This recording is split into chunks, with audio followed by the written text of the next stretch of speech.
1857 जी आखाणियूं जिन जा मूल राइटर आहिनि ख्वाजा हसन निज़ामी ऐं सिंधीअ में उल्थो करण वारनि उन्हनि खे ज्ञान प्रकाश टेकचंदानी, जिन खे माण्हू सरल साहब जे नाले सां सुञाणींदा आहिनि। अॼु उनजी हिकु आखाणी पढ़ूं था, सब्ज पोश। सब्ज पोश यानी साओ पोश, पोश मानी वॻो। कहाणी आहे हीअ कि साए पोशाक वारी औरत जी। हीअ चए थो सन 1857 में दिल्लीअ में बग़ावत जे वक़्तु जेके ॼणा जवान हुआ हींअर उहे कुराड़ा थी विया आहिनि। उन वक़्त जी बि ॻाल्हि करे, उन वक़्तु जेके जवान हुआ हाणे हुआ ॿुढा थी विया आहिनि सभु। आमतौरु आखाणी खणंदा आहिनि ऐं उहे ई आखाणी ॿुधाईंदा आहिनि त जंहिं ज़माने में बर्तानिया फ़ौज टकरीअ ते मोर्चो बणायो हो, बर्तानिया यानी ब्रिटिश फ़ौज, टकरी यानी पहाड़ीअ ते जॾहिं हुन पंहिंजो डेरो जमायो हो ऐं कश्मीरी दरवाज़े तरफ़ खां दिल्ली शहर ते गोलाबारी कई वेंदी हुई। हिकु मुसलमान कुराड़ी यानी ॿुढी साओ वॻो पाए शहर जे बाज़ारुनि में ईंदी ऐं वॾे वाके चवंदी हुई, अचो हलो साईं तव्हांखे स्वर्ग में सॾायो आहे।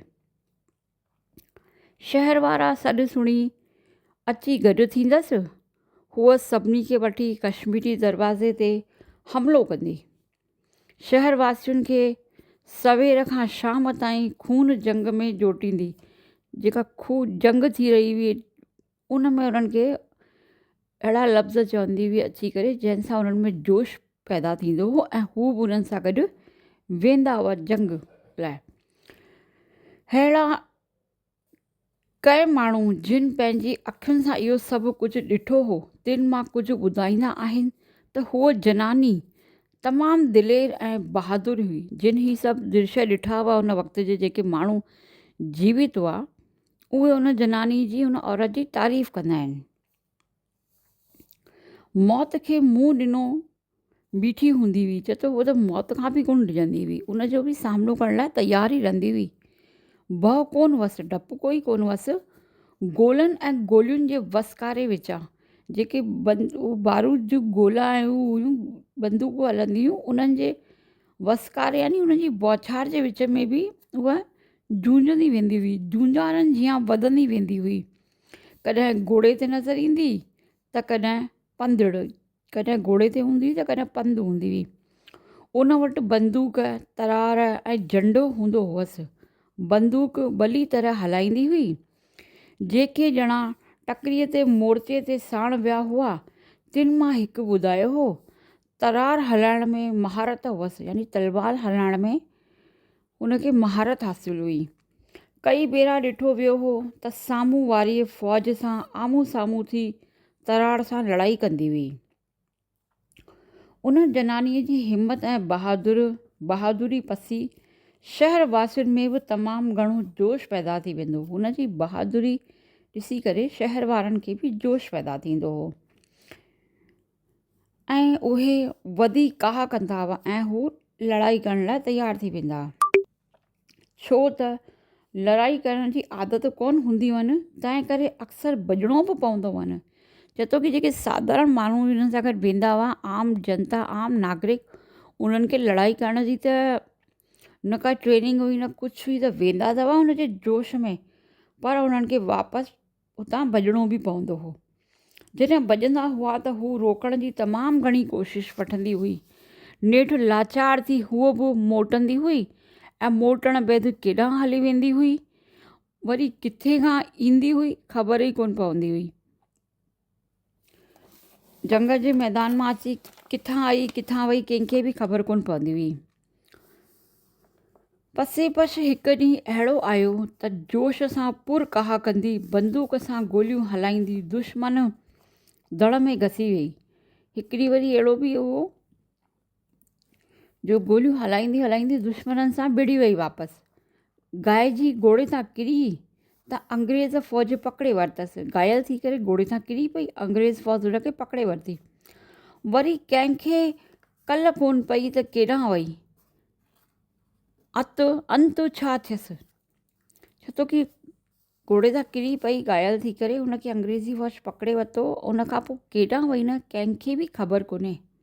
ऐं उनजो अंतु छा थियो उहो बि कंहिंखे ख़बर कोन्हे। सूबाए दिल्ली सरकार जे अंग्रेज़ अमलदारनि दिल्ली जे घेराव जे वक़्तु फ़ौज जे अमलदारनि खे हिकु ख़त लिखियो हो। सूबा यानी जेको सूबो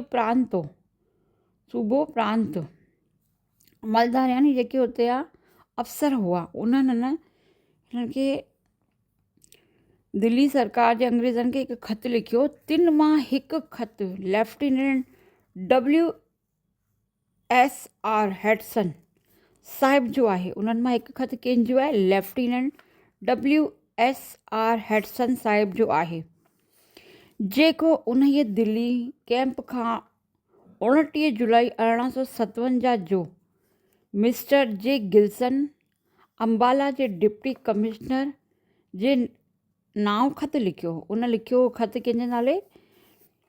29 जुलाई 1857 जो मिस्टर जे गिल्सन, अम्बाला जे डिप्टी कमिश्नर जे नाले ते ख़त लिखियो। हिन ख़त में मुसलमान कुराड़ी बाबति ॼाण ॾिनी हुई। जेका उहा मुसलमान ॿुढी पकड़िजी हुई, उहा सब्ज़पोश वारी औरत, हुन जे बारे में उनखे लिखियो हो। मज़मून हिन नमूने आहे। ख़त में लिखियो हुअईं, माय डियर फारसाइट, मूं तो वटि हिकु मुसलमान कुराड़ी खे मोकिलियां थो। हीअ अजीब औरत आहे।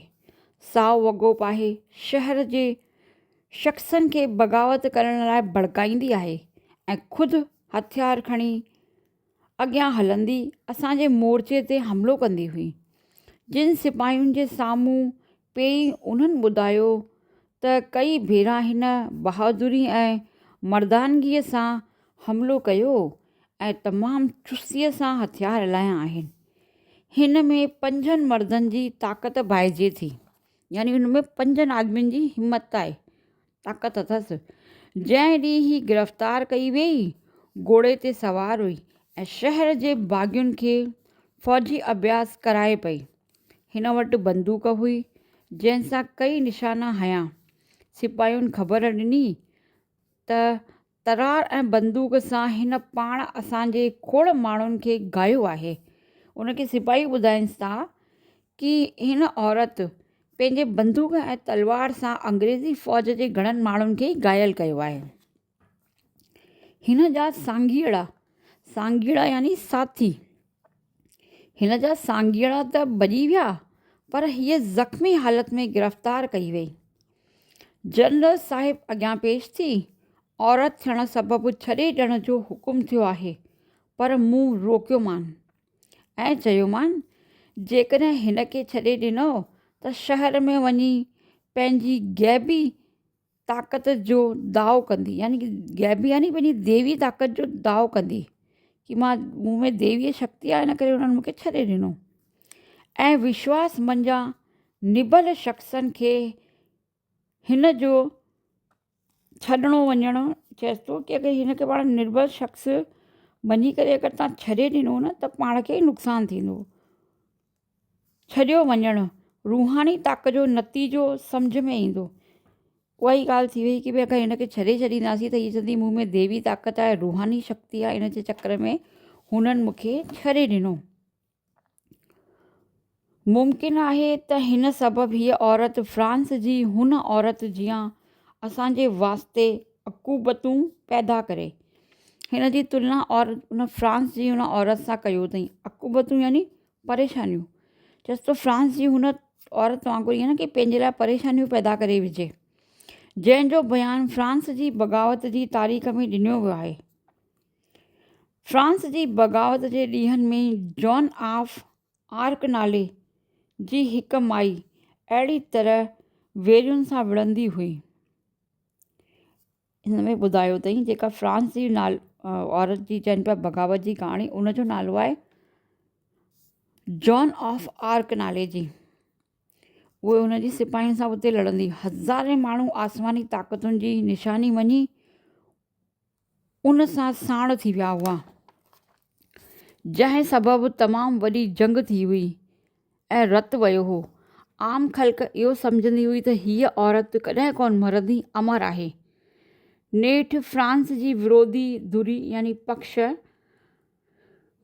नेठि फ्रांस जी विरोधी धुरीअ वारी सेना ज़िंदह साड़े छॾियो हो, तॾहिं वञी बग़ावत घटि थी हुई। इन फ्रांस जो उदाहरण ॾिनो अथई कि फ्रांस में जेका औरत हुई उनखे माण्हू देवीय शक्ति जो रूप सम्झी करे उन सां गॾु ईंदा हुआ ऐं जंग थींदी हुई ऐं कई गुना वॾी जंग थी।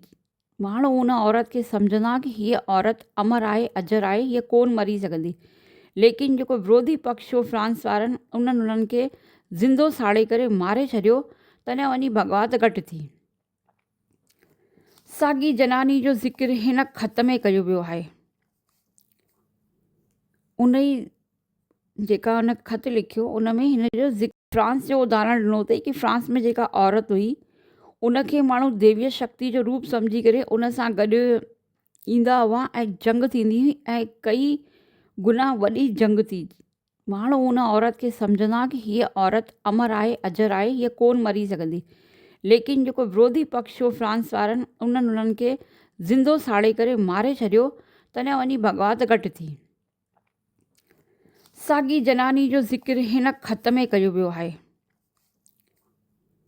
उन ई जेका हुन ख़त लिखियो उन में हिन जो ज़िक्र कयई।